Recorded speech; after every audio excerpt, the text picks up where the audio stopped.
Hello, everybody. Welcome back to the Bear Down Ballers podcast here on the Field of 68 Media Network. I'm Ryan Wall, and joining me once again is Jordan Pollock. And Jordan, we had two games this weekend, and we saw Arizona come out with two 30-point plus victories. But before we get into that, how are you doing today, Jordan? I'm doing good, man. We're getting into feast week. I love this is one of my favorite times of year. It's just college basketball on repeat every single day through Thanksgiving, and I'm so excited for the slate we're getting. Yeah, this slate this week's great. Arizona has a great matchup in Palm Springs on Thanksgiving against Michigan State. We'll get into that a little bit later. We'll start it off talking against Arizona's 100-68 victory over Belmont. That game took place in Tucson. This was the best game that Caleb Love has played as an Arizona Wildcat overall. 20 points, 6 assists, 3 rebounds, shot it 8 for 12, not like Caleb Love, shot for a very high percentage, even 3 for 5 from deep. I just thought he was excellent in this game. He was just, it seemed like the net was just bigger for him. Every time he was Definitely. releasing that ball, it was going in from any range. And he just, to me, every game he looks more confident and is continuing to excel and find his spots in this Tommy Lloyd offense. Jordan, what'd you think about Love and what'd you think about this big win? Yeah, I think one of the bigger numbers from specifically this game and just like looking forward as we've talked about him just getting in a rhythm of playing with different teammates and him leading the team in numbers or in minutes played. I think it's a pretty big one in 27 minutes, and that's just extra time of him out on the floor with his teammates trying to figure out where his spots are better, where his teammates can get him in his spots, and yeah, played amazing. 20 points is really good, especially for kind of what we know of Caleb Love and his shooting splits. Usually, especially 60% from three is pretty absurd, pretty absurd. But the assists also is a huge number we love to see of him playing in the system, and he's eating, but he's also feeding others, which is really good to see. Yeah, because we know Caleb Love is a high level basketball player. He's not just a scorer, and that's to me been my favorite thing about Caleb Love this season. Is we've talked about it throughout the last couple of weeks, from the start of this year. Like you said, he's getting others involved, and he's really showing that he's more than a scorer. He's more than an offensive player. He can be a guy on defense that can guard the other team's best guard at some times. But Jordan, the guy that to me was the all around best player for Arizona, and the guy I've been most surprised with during not just this game, but also Arizona's 45-point victory against UT Arlington was Mocras, the freshman big man from Lithuania against Belmont. 20 points, 9 rebounds, 8 for 10 from the field. He followed it up with another solid performance, only played 14 minutes against UT Arlington, 10 points, 3 rebounds. What do you think about his play and kind of how surprised have you been that this early in the season, he's not only just making a little bit of an impact, he is arguably the best big man on this team right now? Yeah, he's playing out of his mind. I know his Duke performance, we weren't really for sure if this was kind of just a freshman having a game of his life and just playing up to the moment or something different. And right now we're seeing it's looking like it was just a coming out game for Krivas. Like a rebound away from a double double and was his fifth game of his career is amazing, especially the fact that this is his first season playing American basketball. And we know one thing is like the European levels definitely can make guys play up to their ability because they're usually playing with grown men when they're teenagers. And he looks amazing, especially 9 rebounds in that Belmont game. Like that's a huge thing. And I know we've talked about this team has been able to gang rebounds and they're helping in every single facet from point guard to center. Everybody's gang rebounding. They're finding their spots well. They're sharing the ball really well, and he's just like played this role very well. And it's getting kind of harder to see where Vasar is going to fit, assuming he even comes back in the coming weeks. Yeah, we talked about this a week or two on the show. I don't think there's much of a role for Vasar in big games. And I think there's an argument right now that Krivas needs to play more minutes. In the Belmont Yeah. game, 18 minutes, to get 20 points, 9 rebounds in 18 minutes is one of the more impressive things I've seen this season. And then only 14 minutes against UT Arlington. That game was more of a blowout. Belmont kept it closer early in their game. So that plays a little bit of a factor. But I think he needs to play over 20 minutes a night. Every time he's out there, he runs the floor much better than I expected. He's not super quick, but he does move pretty well for a 7'2" plus guy. And on defense, he blocks shots. He's much more aggressive than I originally thought. And yeah, I just think he even on offense is a guy that you can give the ball, and he showed off the dream shake a couple times, and he's a guy that you can give the ball, he can get a bucket. And I think that's not the same thing when playing with Balo can do that, but he's not a traditional post-up player that can back a guy down and hit him with a hook or a fake.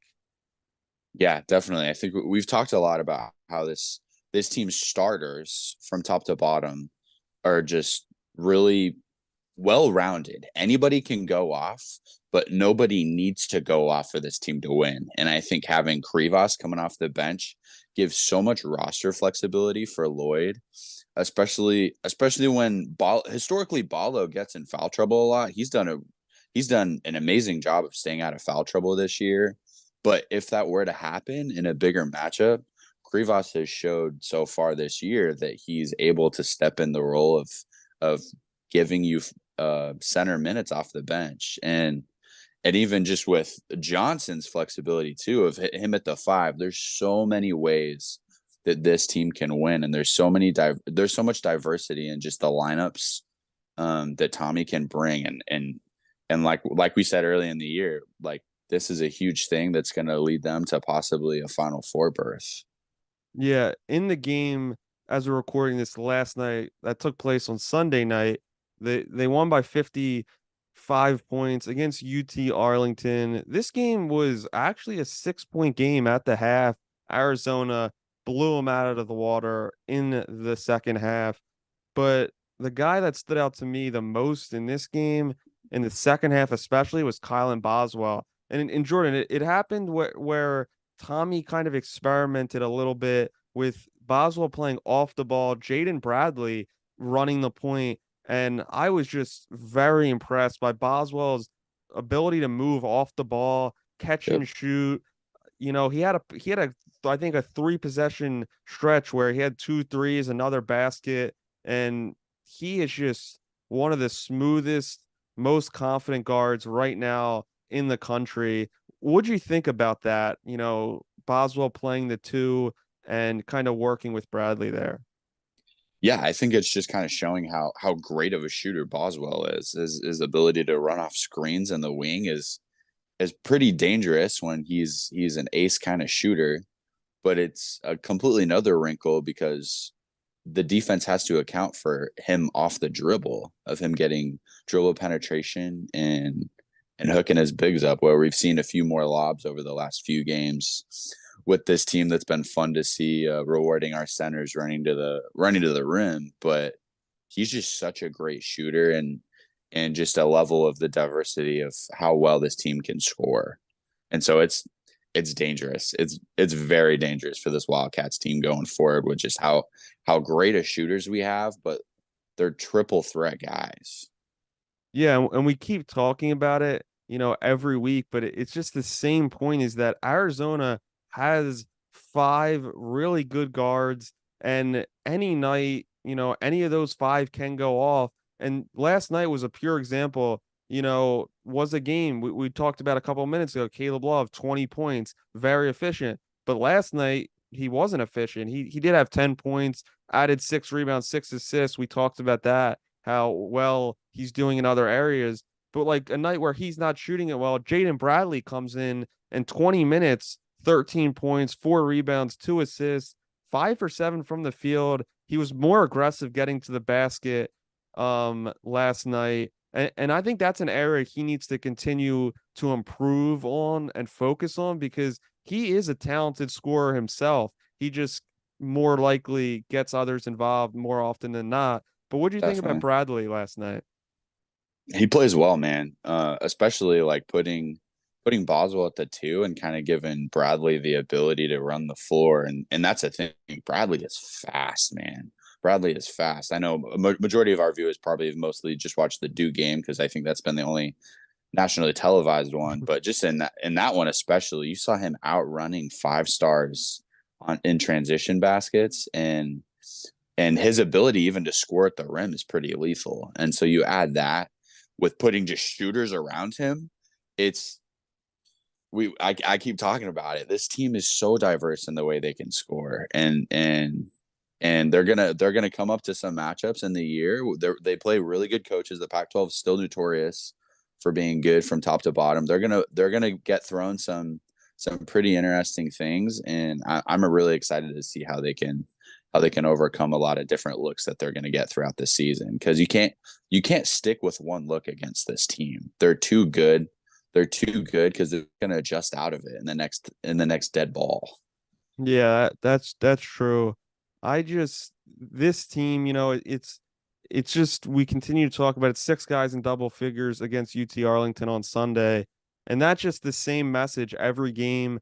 Everyone gets involved and they share for a team that hasn't played a lot together, only 5 games plus, a preseason, overseas trip together. They really play very well together as a group.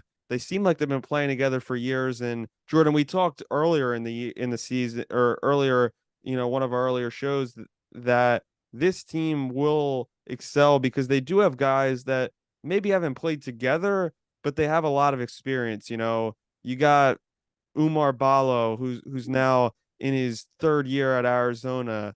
You got Caleb Love, who's a senior. Keyshaw Johnson is a senior. You got these experienced guys Mm-hmm. that, have so much experience. And it seems like everyone's skill set fits well together. What do you think of For that about sure. that? Well, I think another guy, Pele Larson. This is his 4th year of playing Yeah. college basketball in America, and I think it's yes, it is the experience, but also they are very good basketball players. Like every single one of these guys is going to have an opportunity to make a lot of money, whether it's in America in the NBA and the G League or overseas in a different country. Like these guys are all pros, and that's not super unnormal for Arizona guys that are able to get minutes on these teams, but these guys are pros. Caleb Love came here to win a championship, and I think that's one thing that you can see very well. And 2 years ago, we didn't have the diversity scoring wise and the ability to be able to adjust because we didn't have the roster for it to overcome a super athletic team in Houston that just guarded the crap out of Matherin and said somebody else beat us and we couldn't do it. And last year it was kind of the same thing where Zulus Tubelis was in a spot all year, like he's going to give you 18, 20 a night, and then you're just kind of hoping that somebody else kind of picks up the slack and helps the scoring. And this year it can be anybody, and that's a great thing. I think probably the one trouble I could see is because everybody can do it. You may see times where everybody's like looking at everybody else and nobody's kind of taking the ball into their own hands. Um, but so far, like Boswell's the closer on this team, and I feel very confident if he is the one taking that role. Um, but even like I think Caleb Love's probably a close second to him. But both of those guys, like I I think they need to be very clear about who the closers are. But this team is so selfless that I don't think that's going to be really an issue at all. Like the way that it's set up, like we've got tons of older guys, like they just want a Final Four. They want a championship at this point. Ye- Yeah, I totally agree, Jordan. And yeah, that could be a downfall of not having that, by far and away superstar on a team. But I think it makes it so if a guy, in the postseason later in the year or in a big game, like we'll talk about in a few minutes coming up, if somebody's not on, then that guy knows that maybe it's not his night and you give it to somebody else because I think a lot of these guys are capable of making that big shot. I think Pelle Larson, he's shown he made a huge Hmm. three-pointer to take that lead up to I believe four in Duke. So yeah, I think that this team has a lot of guys and a lot of different ways to win. But Jordan, let's not wait any longer. Let's get into a game that I've been looking forward to since they announced the schedule. Although Michigan State has dropped two games early in the season and they fall to 21 in the recent AP poll, it's kind of a reverse. Arizona has jumped up to number 3 in recent weeks, but this is a great game. Game will take place in Palm Springs. Tip off 2 in Arizona, 4 p.m. on the East Coast. It's on Fox and it's on Thanksgiving. Just like Arizona, Michigan State has plenty of guards, plenty of veterans. They haven't clicked all that well this season, but they got the guys Tyson Walker, Jaden Akins, AJ Hogard. They all have experience. But the one thing they don't have that Arizona has with Ballo and Johnson is size and the ability to hurt you down low. What do you think about this game, this matchup, and how excited are you to see two blue bloods battle it out once again? Tom Izzo, Tommy Lloyd, Arizona versus Michigan State. Yeah, I think I have two kind of almost somewhat polar opposite kind of feelings. I think from the idea of just a matchup, early season matchup, I think, and just kind of the names, especially like Tom Izzo. Like, you know me, I'm a Big Ten guy. I'm from Wisconsin. Like Tom Izzo is a top five coach in college basketball. I know Goodman was talking about like top five coaches last week, and Izzo is in that conversation. And so it's going to be a great matchup, I think, especially mutual site. It's a lot closer to Arizona, but Michigan State is a basketball school and they travel really well. So I'll be curious to see the crowd in that. But also being a Big Ten guy, knowing Michigan State, they Izzo has a weird way of setting up his schedules to where he'll load the front part of it so heavy to where they'll get just insane matchups. Like they played Duke last week, and they'll get insane matchups and really hard games, and they usually don't materialize in a ton of wins. Like I would be fairly surprised if a lot of their top like 20 matchups over the last few years, like if they've won like 50% of them. Like these are games that they usually lose, but Izzo is such a, oh, I don't even know how to describe it, but he just creates his schedule in a way where they're going to play a lot of great schools, elite talent with elite coaches. They're going to get a ton of looks. And then based off of that, we're going to see, okay, what are things we did well? What are things we struggled with? And as the season goes on, you see, in Michigan State's notorious for getting into their stride right when the tournament starts. And that's because Izzo heavily loads the front part of his schedule. And so from that perspective, I, I kind of I kind of think U of A probably wins this pretty like handedly and pretty well. But not to say because Michigan State does have one of the best guards in college basketball and probably overall in college basketball history in Tyson Walker. The dude had an insane stretch his first 2 years at Northeastern. He's in the middle of his fifth year, pretty much starting every single year, being the number one scorer on all of his teams.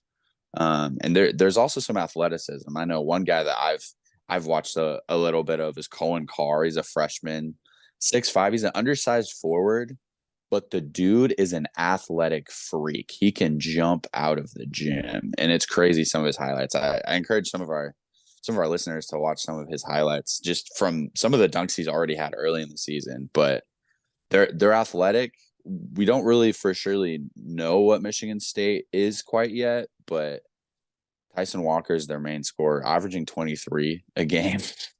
5 games into the season is pretty crazy, especially when one of those games was against Duke. So matchup wise, it checks a lot of boxes, but I think just knowing Michigan State, I'm not sure how competitive this should be, especially knowing how good Arizona has played early in the year. but it's any given day in the college basketball world. So we'll see. What are Yeah, your thoughts on it, Ryan? yeah, yeah. I think the difference in this game, both teams do play on the smaller side of things. Both normally play with at least three guards on the floor, and then two big guys. But the difference for me is shooting because Arizona is shooting the ball 52% from the field, 41% from deep, while Michigan State not so good, 44% from the field, 26% from the 3-point line. I think that's the difference, Jordan. This Michigan State team just simply does not shoot it very well. And especially from deep, they struggle a lot. They have a lot of talent. We've mentioned the names, but, Tyson Walker, great guard, one of the best in the country, but 29% from three, that's just not going to cut it against, Mm-hmm. especially against a team like Arizona, who is going to put pressure, is going to defend very hard. And as we saw, you can't compare like, oh, Arizona beat Duke, so Arizona beats For Michigan sure. State. But I've watched both games, both teams play, and Arizona is a more physical defensive team than Duke, than any team Michigan State's seen. And I think that when they bring that physicality, I really think that's going to be the difference. I think Arizona is a way better defensive team. And this team, Arizona, not just this year, but the last couple years of the Tommy Lloyd era, we've seen that when they go on the road, they travel very well. They do good, not only in other teams' buildings, but in these neutral site games.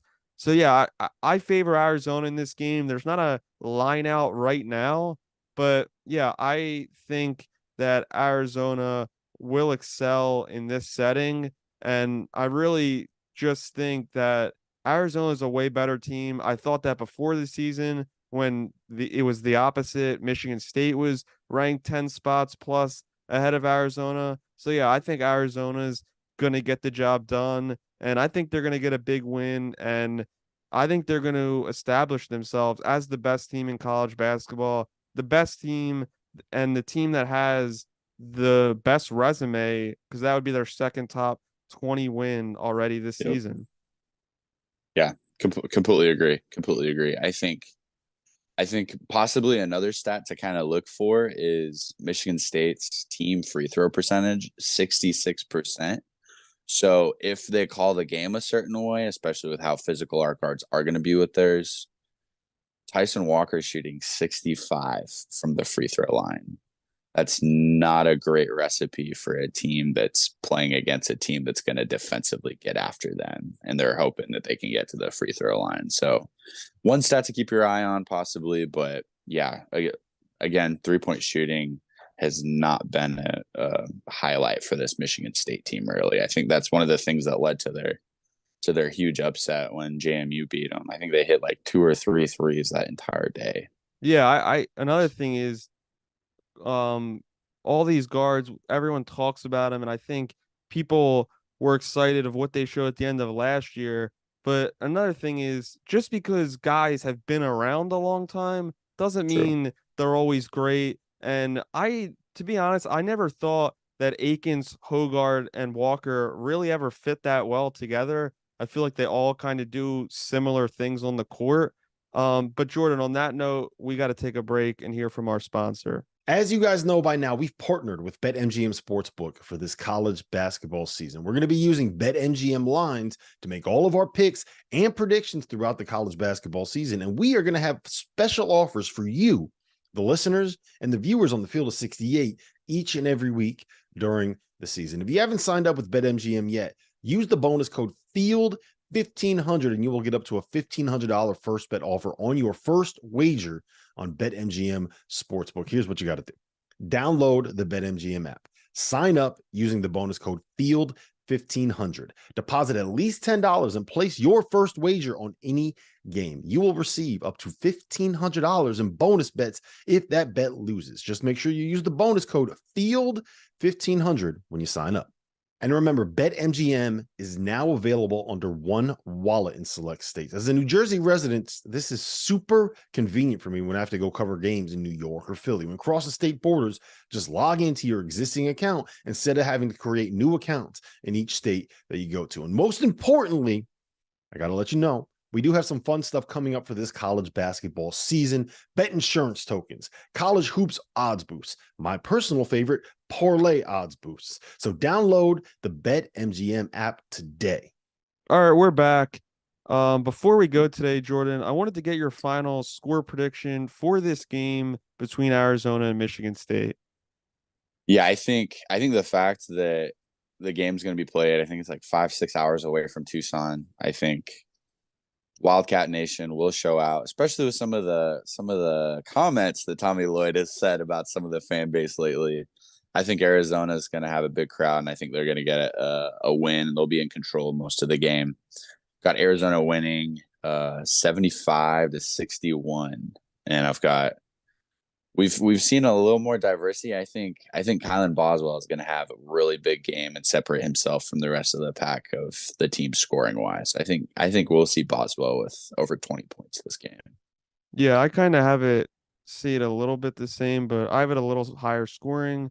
I have Arizona winning 85-77. I think they're going to win this game convincingly. I think it's going to be close for most of the game. I think Arizona is going to pull out to over 10 points. Michigan State will cut it, in the last couple minutes to under 10. There's not a line out for this game right now. If I had to pick, I think it would probably be Arizona by maybe around 5 points. If I had to guess, what do you think the line would be in this game?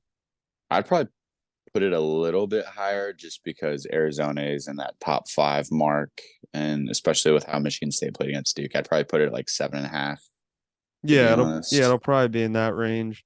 But I wanted to thank everybody for tuning in to today's edition of Bear Down Ballers. Please follow us on X at Bear Down AZ Pod. Follow the Field of 68 also on X. Please download, subscribe, and listen to each episode. We'll be back for a special episode after this game.